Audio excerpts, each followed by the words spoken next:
Maranatha, peu béni de Dieu. Aujourd'hui, je viens te montrer comment Dieu te voit. Comment Dieu te voit.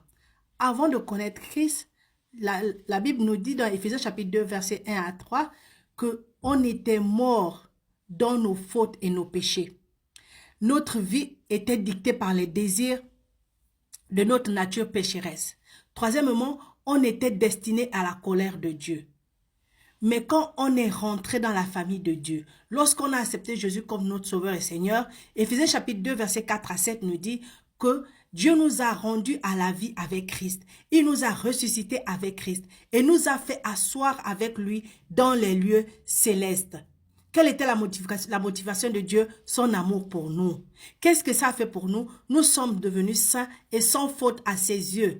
Il nous a adoptés comme fils et filles. Il nous a rachetés. Il nous a pardonné nos péchés et nous pouvons connaître le mystère de sa volonté. Nous avons reçu le Saint-Esprit et nous pouvons marcher par l'Esprit de Dieu. Nous pouvons faire la volonté de Dieu sans effort. Nous pouvons marcher dans la foi, nous pouvons marcher dans la puissance, nous pouvons marcher dans l'autorité, nous pouvons marcher dans la gloire, nous pouvons marcher dans tout ce que Dieu a rendu possible dans notre corps, dans notre cœur, dans notre esprit, à travers son Esprit Saint qui vit en nous, parce que nous sommes devenus un avec Christ. C'est comme ça que Dieu nous voit. Donc, peu importe ce que tu fais dans cette vie, peu importe tes péchés, peu importe d'où tu viens, peu importe comment tu te sens en ce moment, Dieu te voit comme parfait.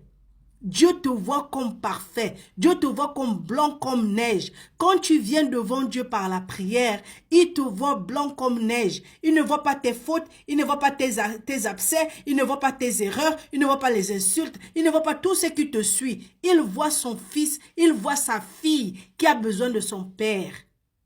Alors arrête de te juger par rapport à ta vie. Arrête de te juger par rapport à ce que tu vois. Arrête de te juger par rapport à ce que les gens disent de toi, pour toi et à travers toi.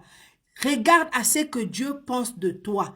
Comment Dieu te voit. Comment ton Père te voit. C'est ça qui doit être vraiment ton point de recours. Le point auquel tu dois partir quand tu n'as plus de force, quand tu n'as plus de certitude, quand tu es dans l'inquiétude.